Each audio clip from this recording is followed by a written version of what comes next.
Legacy Week 10 was a doozy in a lot of ways. Some real life, actual football close games, some more in the disappointment realm and some pretty exciting. We definitely had some ghost points. So if you look at our top 5 wide receivers of the week, I think 2 of them aren't even on anyone's team. So not even on a bench, but on our collective benches.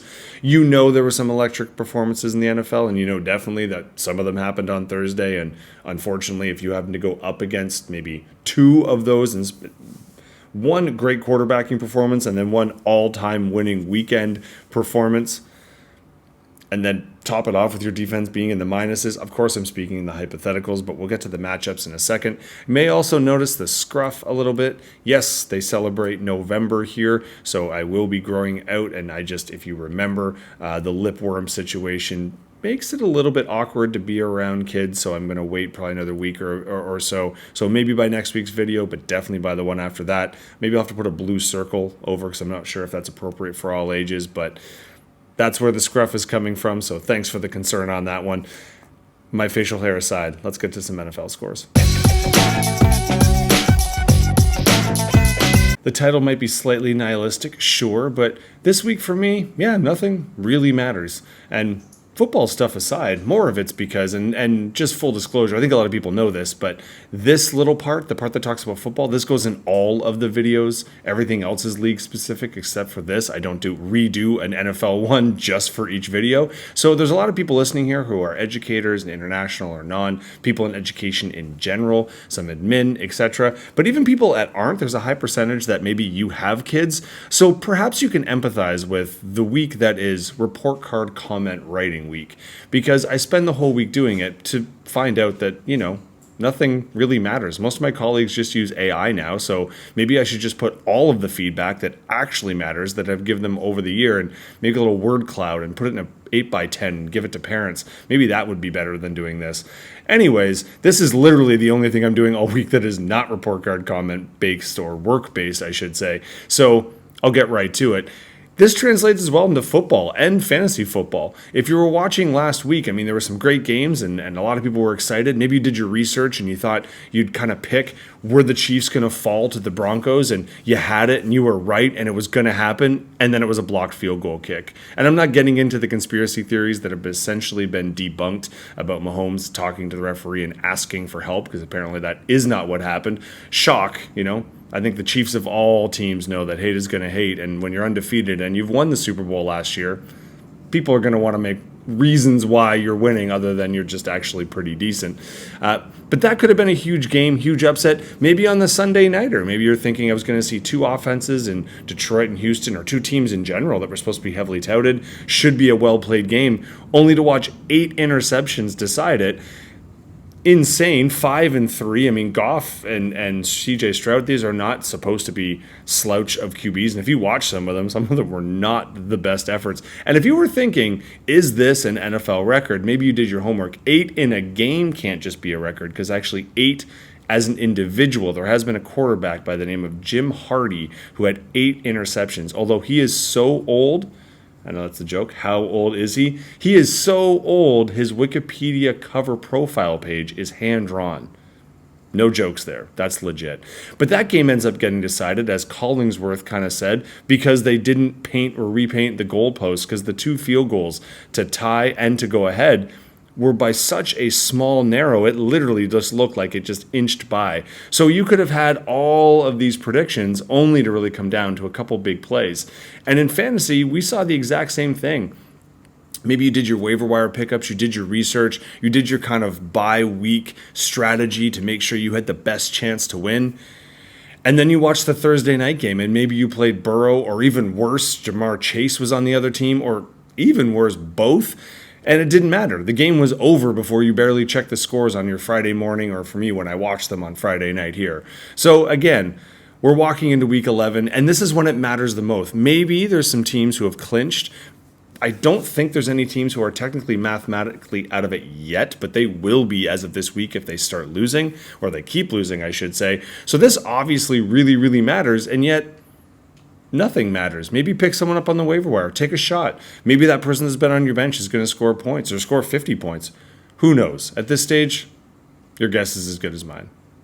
Statistically, if we look at the records, probably better. Anyway, let's get on to our scores.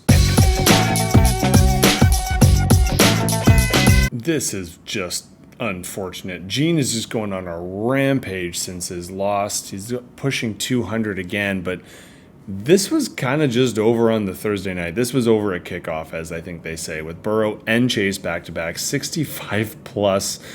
You were looking at 100 deep just as you got in the door. And those were obviously quarterback one and wide receiver one numbers. Also had a running back one in Bijan, wide receiver 5 in Pickens. So it just kind of kept going. Rushkey, this was a rough one for you. Put it this way, your shining light was our wide receiver 3 in Ridley. None of your guys really stood on their head. I mean, Pittman obviously got knocked out. Your defense, so you were riding commando this week. This was your bye week, and you just kind of withstood it. But putting in Dallas's defense, who got shelled 34-6, would have been an improvement on the defense that you put in. So not only did you have to look on to have him score so much, you were also kind of taking it there, hence the 100-point swing right off the get-go. So if it's not meant to be, it's just not meant to be. And like I said, maybe get all your stinkers out in 1 week. Then you can come back rested for next week. Gene, you're getting real close here, just kind of dominating this particular one because Kent is still our third place team, and you kind of put him down quick. So we'll see if you can continue that run. And Kent, like I said, get it all out. See if you can bounce back next week.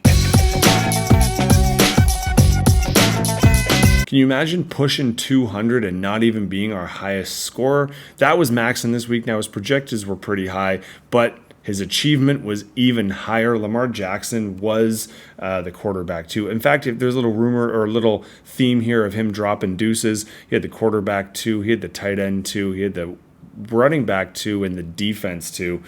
So there you go. You kind of put that all together. Although maybe one of the things you're probably most excited for is the fact that CMC's back. Now, obviously, this was not the game to end all games, but if he can come back, that's a pretty big addition for someone who's looking to make a playoff push right now. Marco, you didn't have a whole lot on your go. I mean, Carr certainly went over, which was nice for you, and Laporta, that's got to be nice that he's actually starting to show up a little bit. He was our tight end 4.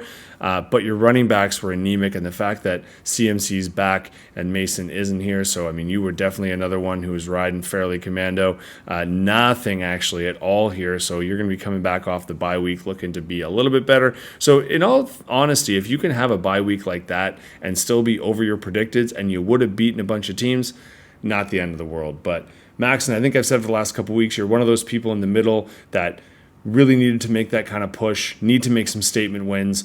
Yes, you're still in 6th spot, so that is low in the totem pole, but the 200 is a statement win, and we're going to find out in a minute here. A lot of points, even better than a win. That's like a win plus.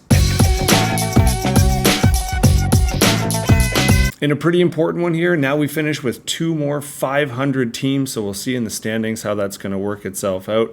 Woody, you did quite well here, so you had your quarterback 4, running back 4, and the defense 5, so well done there. And Brown's been a good addition, I think, for you, and certainly someone, I don't know if you expected him to ride this kind of wave, but he's pretty coveted now. Jeff, you had your running back 3 in Connor, and he's been pretty consistent for you. Unfortunately, you just had some underperformances, not drastically, and there are some teams you certainly would have toppled over, but you just needed a bit more, especially I'd say from your quarterbacks. Well, from one of your quarterbacks in Germany, maybe just had a few too many currywursts and pints and didn't quite get down to it. Just taking a quick look at the bench, wasn't a whole lot to talk about, although Irving was just outside of the running back 5, so he would have been even a nicer addition. And like I said, you don't want to spike the ball. A win is a win, but as we're going to find out really soon, winning with points is even better. Which then means losing without points is even worse, and that was me. My predictions were quite high. I really just didn't do a whole lot of anything. I think my defense was the defense 1. Bounce, bounce, bounce. Connor, you didn't crush me like maybe you could have. I know you were well under your predicteds as well. Hurts being the quarterback 3 certainly was pretty great for you. And I just think in general, you kind of just had a malaise of okay. Smith was obviously a disappointment, but everyone here is around where they should be. Hunt obviously had a good game, but I think you were just hoping for something a little bit more pronounced, and you did have the the running back 5 in White on your bench.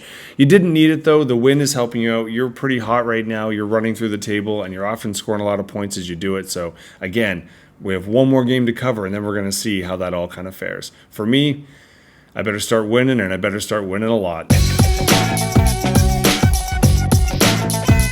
On the other end of that scoring spectrum, sometimes you just squeak out a win. You don't care if you deserve or not deserve. The W is a W. So well done there, Rennie. Timmer, you're having kind of a rough patch here. You didn't have anybody in any positional top 5, and it wasn't a massive, let's say, you've got some injury concerns, but it wasn't like a bye week issue.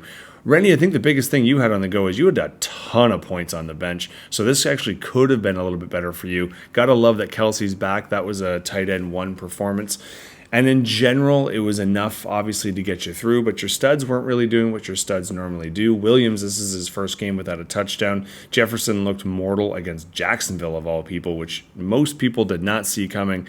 And San Fran's defense just couldn't do a whole lot. So, as I was kind of saying before, sometimes it's nice to get all your bad things out. In this particular case, you underachieved and you got the W and you held on to the second spot. So we'll see how that kind of fares. Timmer, I don't think mathematically you're out yet, but it's getting close. So you better get ready to make that run.